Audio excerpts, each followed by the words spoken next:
Hello, Scorpio rising. I'm Britten LaRue, and this is Scopes Unshamed for June 2026. Before we go into the horoscope, I want you to know that I'm opening the doors to my major container, the Emergence Astrology Pathway, on June 21 through the end of the month. I only open doors into my richest teachings once a year.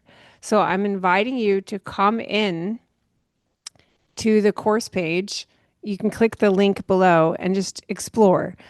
Feel into it, check it out, see if it resonates to you, see if it's calling to you, see if it's something that you want to give yourself. Something I noticed since I started teaching in 2019 is that my students would come and take everything that I offered and stay in my world at least 3 years. And they used to ask me, like, but what order should I do these different classes in? I created the Emergence Astrology Pathway so that I could consolidate, refine, and bring everything into its most potent form in the sequence that's the most intelligent and the most powerful for you to fully receive these teachings, the Emergence Astrology teachings. This is not an astrology classroom. What we're doing here really is humaning. It's a way of relating to astrology where astrology becomes a language for repair, a language for recovery, a language for renewal, and a language for remembering. Remembering what? Yourself in your relationship to the cosmos. It's helping you connect to your home inside of yourself where you're always safe and you can never be abandoned. And in this way, your voice begins to feel the power to come through so that you can make choices from your most authentic self. This repair wants time. And so the Emergence Astrology Pathway is for those who are really serious about deep change, change that you can never come back from. It's like only going forward. It's emergent. So it's a very catalyzing experience, but done in a slow pace container where it like really drops in and gets received. All right. So if you're interested in exploring with me, check out the course page.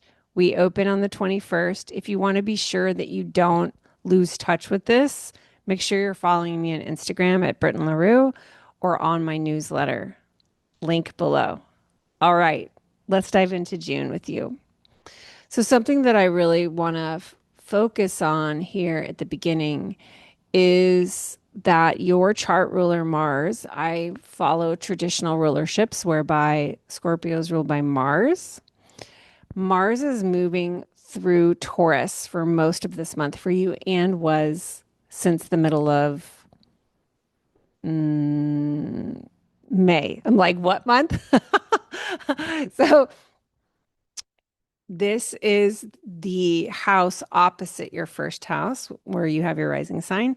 This is a space that has a lot to do with your relationships, your one-on-ones, the people you really commit to and you make contracts with.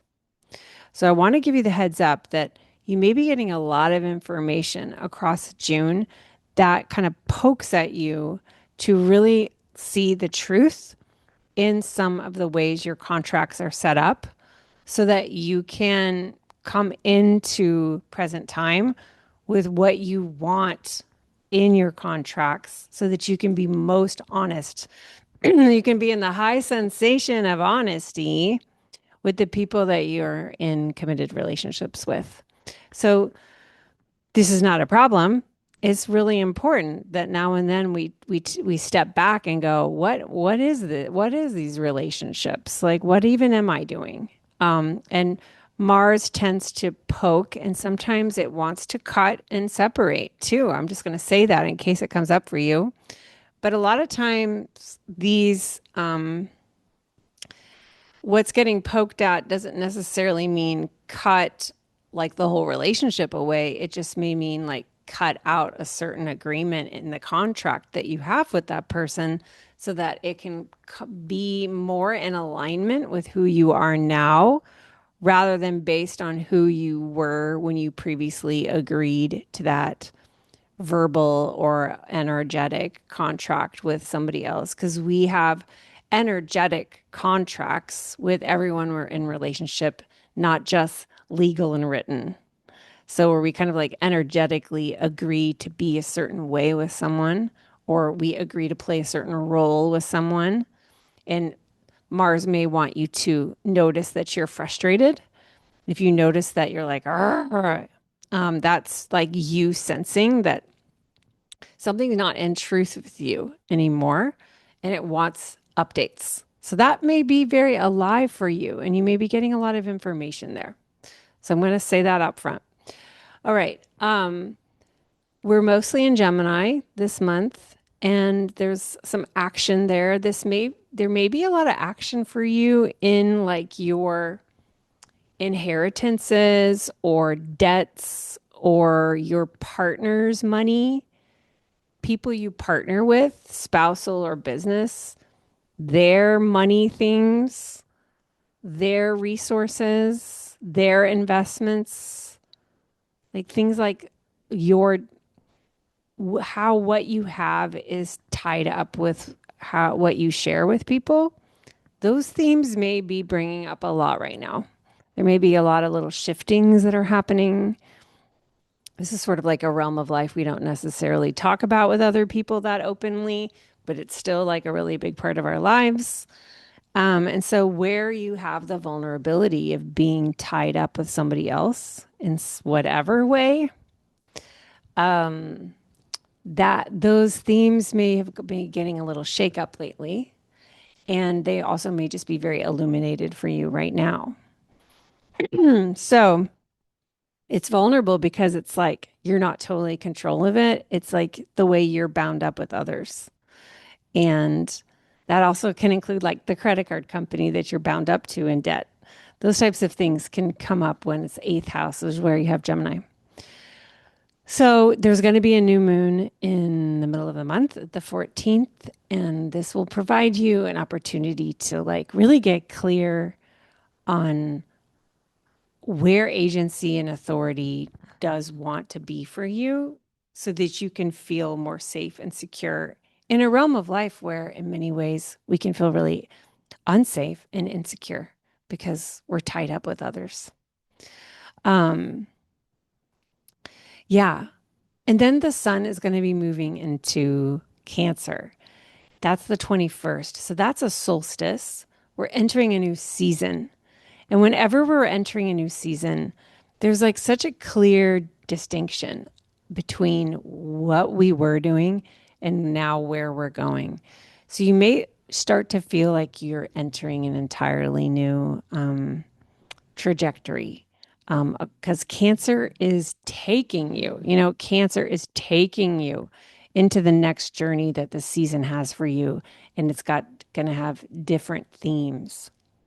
So for you, Cancer is your ninth house of learning, like the journeys that you take spiritually, with the travels that you take with your body, the philosophical travels that most fascinate you. This is all ninth house. Like, what is my worldview? Like, what is my place in this world? And what teachers and models for thinking about this feel like home to me? Because this is where you have Cancer, and Cancer is ruled by the moon. And this is often where we want to feel at home, whether that's at home living abroad or at home in a spiritual tradition, in a cosmology, in astrology. Things may be illuminated for you at this time, but there also may be across late June and into July also a sense of mistiness, of where maybe things aren't making sense, of maybe where there's a lot of uncertainty. and you're not sure how you want to think about things. And this has to do with the fact that Mercury is going to be stationing at the end of the month retrograde in Cancer, and then the retrograde will be happening across July in Cancer. But the whole build up from June 12th until the 29th when it stations, that pre period is often for many people the most tender, the most informative of what the themes are. So, with so many things in astrology, like what do these things mean? What they mean is what's coming up in your life. So, what I teach is to be a student of your life and like really watch the things that are happening as data. It's all the data of your life, it's information. And take this information and notice like what it brings up for you. And notice that the information seems to have themes. Like if this information across the second half of June and then on is like a syllabus from the cosmos, say, like what are the themes in the syllabus? Like where is it taking you? And so at the beginning, you may only see that very partially. And that's why retrogrades can be somewhat confusing is information is coming in and it's not super clear and it can feel foggy because we don't have all the information. So we're taking in our data based on partial information. We can't see the whole syllabus. So what I like to recommend and guide with here is to really commit to sitting back and just watching it and like take your notes, put it in your journal. How are you feeling? But it doesn't need a diagnosis. We don't need to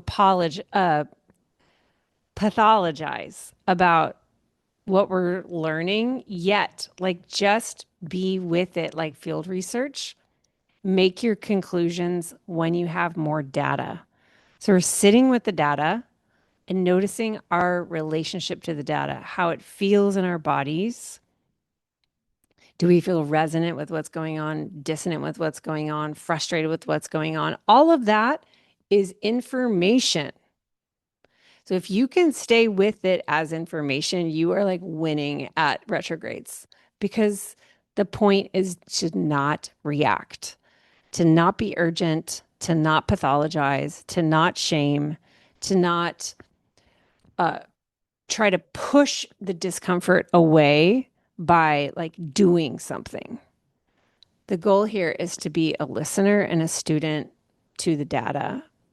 And eventually you may get clear. I've made many big decisions in retrogrades and Mercury retrogrades, and I don't regret any of them. But I did have to deliberate and discern with more intention in order to be clear about what I want to say yes to and what I want to sign.